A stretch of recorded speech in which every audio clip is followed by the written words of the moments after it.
Good morning, everybody. My name is Crystal, and welcome to my YouTube channel. Today is Saturday morning. Good morning. Again, we have the sun out and it feels milder. So it's sun shining here on a Saturday morning, which is brilliant. It's lovely, isn't it? To have this beautiful weather in March.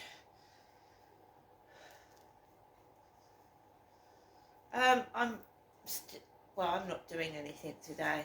I mean, this is a lovely area anyway, just to go for a walk in the sunshine, you know what I mean? So I'm not really going anywhere today. Hope everybody has a great weekend. Alexa, good morning. Good morning, and happy International Women's Day. Why not ask me? Who's today's inspiring woman? Alexa, who's today's inspiring woman? Good morning, Crystal. Here is your inspiring woman for March 8th, Jennifer Doudna. Jennifer Ann Doudna is an American biochemist who has done pioneering work in CRISPR gene editing and made other fundamental contributions in biochemistry and genetics. She received the 2020 Nobel Prize in Chemistry with Emmanuelle Charpentier for the development of a method for genome editing.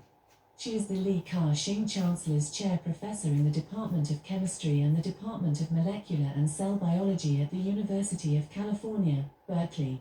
She has been an investigator with the Howard Hughes Medical Institute since 1997. Alexa, what's the time, please? Alexa, what's the time, please? It's 8:20 a.m. Alexa, what's the date today? It's Saturday the 8th of March. Alexa, what's the weather outlook? In Rochester, it's 7 degrees Celsius with clear skies and sun. Today, you can expect partly sunny weather, with a high of 15 degrees and a low of 5 degrees. Alexa, can you tell me a joke? Alexa, can you tell me a joke? How many software developers does it take to change a light bulb? 0. A light bulb is a hardware problem. Alexa, who was born on this day? Celebrities born on the 8th of March include Benny Blanco, Lester Holt, Freddie Prinze Jr., Montana Jordan, and Milana Weintraub. Once again, good morning, everybody. The sun is out here in Rochester and another lovely day. So, I've got up this morning, fed my pets. I mean, obviously, I was writing my journal until, usually when I write my journal, something happens and I have to stop writing it. So I stopped writing it for now. I've been keeping a journal diary since 2006 when I was in a woman's refuge safe house, fleeing domestic violence. And I was told to write what went on in my life in case I needed it for evidence, but it turned into a fairy story, you know, like these weird things started happening, men coming out of drains as I'm walking my child across the path, and weird things started happening, and it turned into like some kind of Bridget Jones's Diary, like some comedy set, and it really wasn't funny. But I have a passion for writing.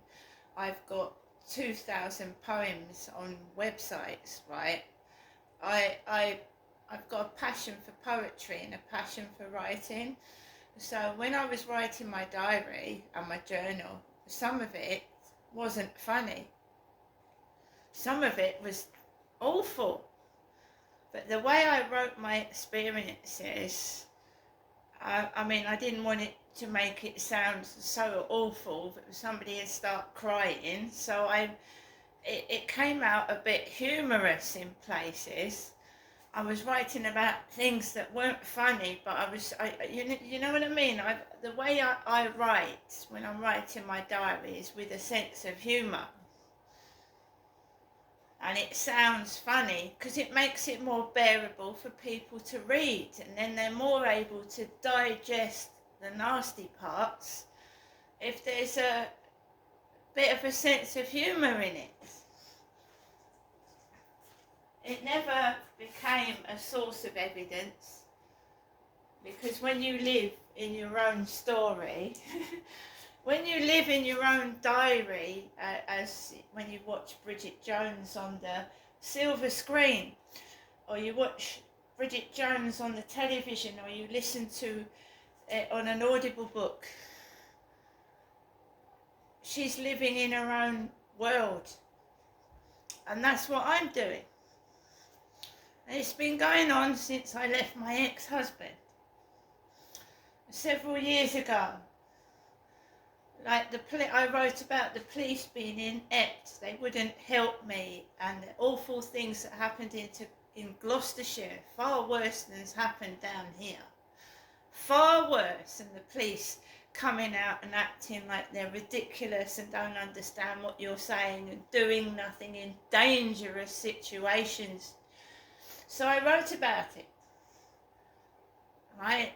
And the encounters, my relationships, which turned into disasters, although they sound funny as well. And now, right now, I'm an older woman, just like Bridget Jones is, and it's not stopping. These things are still going on. It's ridiculous. I'm middle-aged now. I don't want one-night stands with men. I don't want to go outside and meet men and bring them back to my flat. I'm older now. I just want to sit down and relax and get on with my life and enjoy it. So, as you get older, you tend to just want to stay at home, because my knees have started to click, and I walk around the field with my dog, and that's the most I can do at the moment. That is honestly the most thing I can do at the moment. I used to run, jog. I just can't now. I just can't.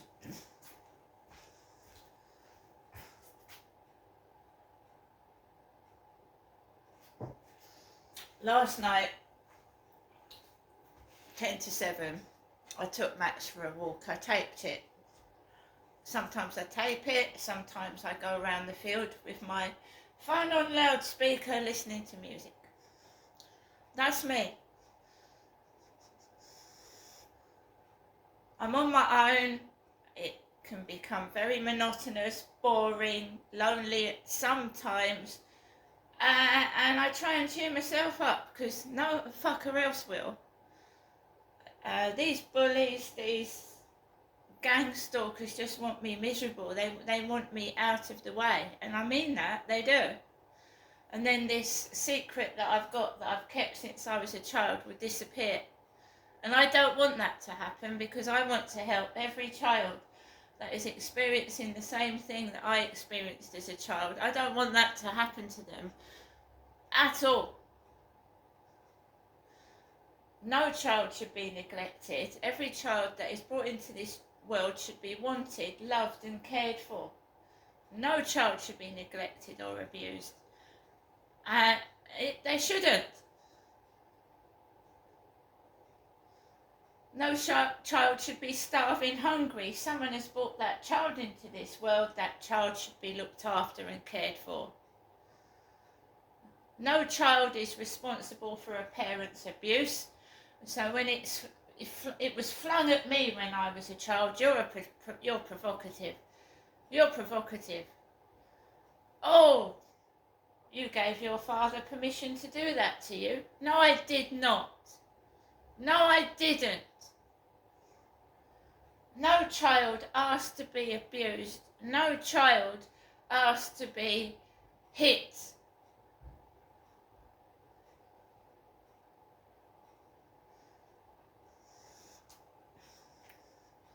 every adult was a child, and a lot of adults are recovering from childhood trauma that should never have happened at all.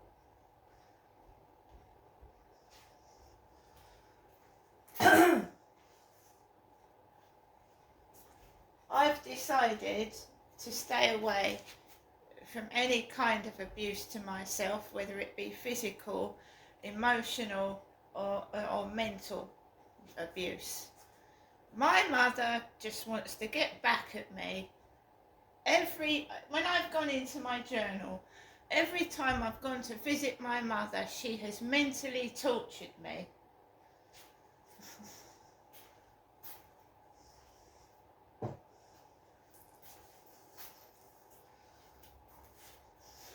I was released from the sexual abuse of my father when he passed away. My father, Derek's dead. He was a nasty man, a horrible man. He was controlling me and physically abusing me in the same home that my mother was living in. I never heard her once phone up the police or get anyone to help me. Not once. In fact, I was the problem. I was the problem. I was a provocative woman. But a father should know that a daughter is his daughter and should keep away sexually from his daughter, right? No way is it the child's fault. And when a child has been brought up sexually abused, right, and then I was then lured down to Chatham and then sexually abused again as a vulnerable adult, it's just disgusting.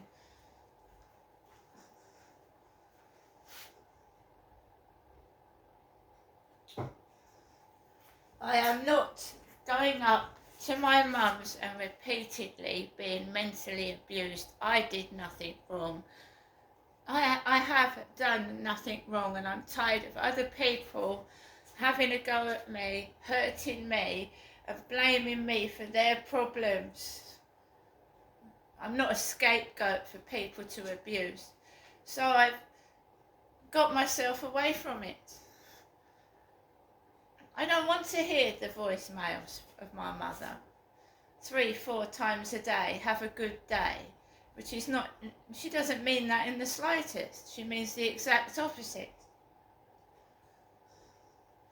I am wondering who the stalker is in my Facebook, Instagram and YouTube, because I know it was my parents when my dad was alive, and my dad even told me that my mum had been watching YouTube, my YouTube videos with himself, and they would both make fun of me. So my dad's dead and it's still going on, isn't it? Still going on.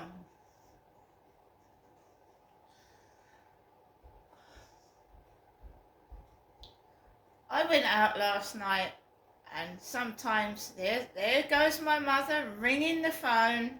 Here she goes. Right now, just gone 8:30. And he's going across the ceiling with his feet upstairs.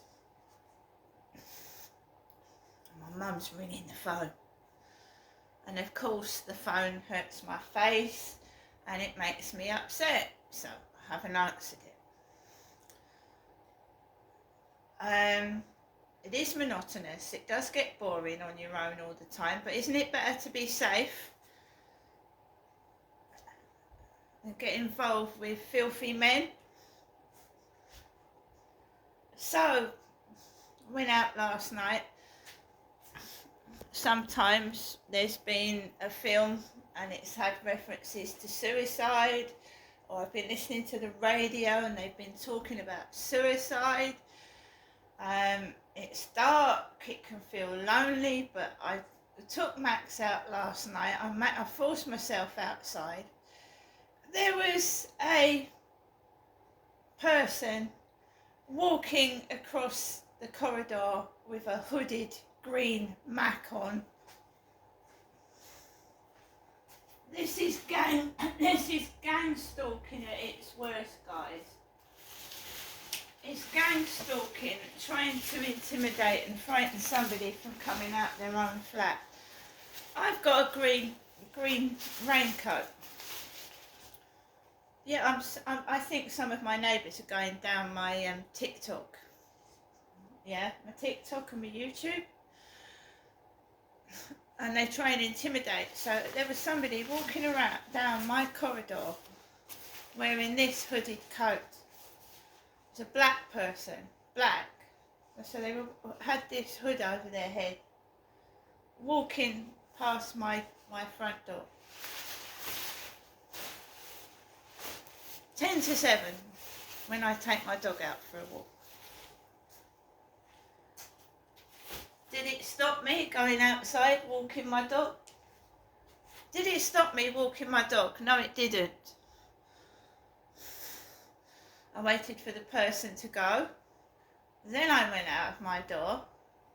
And normally in the dark it's frantic. I can't see people's faces. Cars come out of nowhere and it's loud and noisy. You get people sat in cars with stereo speakers on full blast. And there was a guy sat down and smoking weed again. I'd gone out of the building and I'd smelt weed. Someone had been smoking weed as they'd come in or out of the building, so I had a weed in my face. So the guy sat down smoking weed like he did the evening before. I just ignored it and walked onto the field and walked my dog. Nobody else on there at all. And I just kept happy. But I taped my experience. Normally I'm listening to music. It depends. If these gang stalkers think that I've not got my camera on, they'll start playing me up. Worse.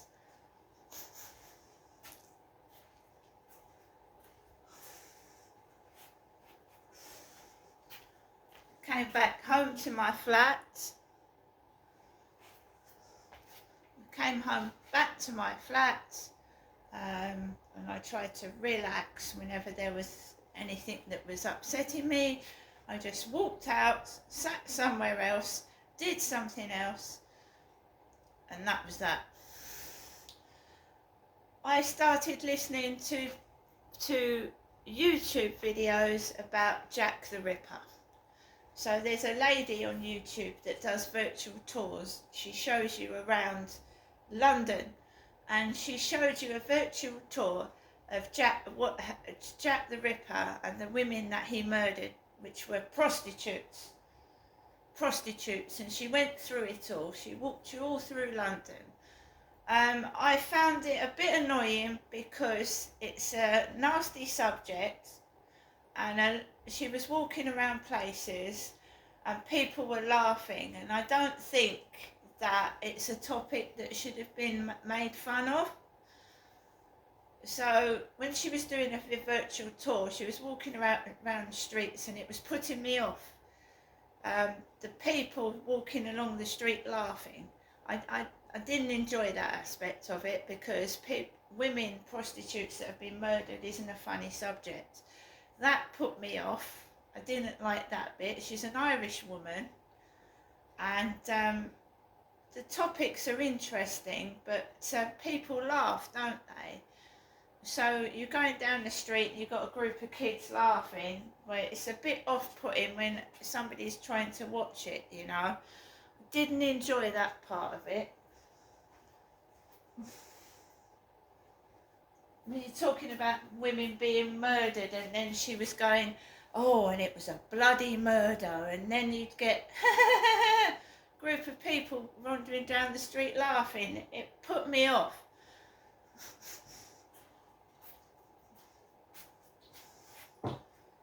Then she showed us the graves where these Jack the Ripper's victims, prostitutes, were buried, or their remains were put to rest. You see, people like to put on a show. When they're doing a video, they like to put on a show. It's, it's overbearing. It was bloody, it was murderous. These bits were cut off.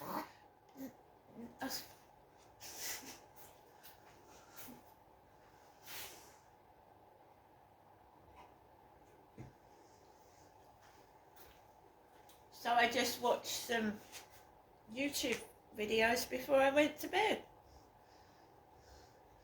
I still get the stalker, what are you doing, this, asking questions. And this lady that had been discussing the Jack the Ripper prostitute murders said one of them could have been a barber. 2 hours later, after watching this video, a notification came up on my phone. The oldest woman barber, 108 years old. I think she was like Chinese, Japanese. The oldest female barber, 108 years old. And no word of a lie, I'd been listening to this woman talking about Jack the Ripper and the murders of these prostitutes, and she said that one of the suspects could have been a barber.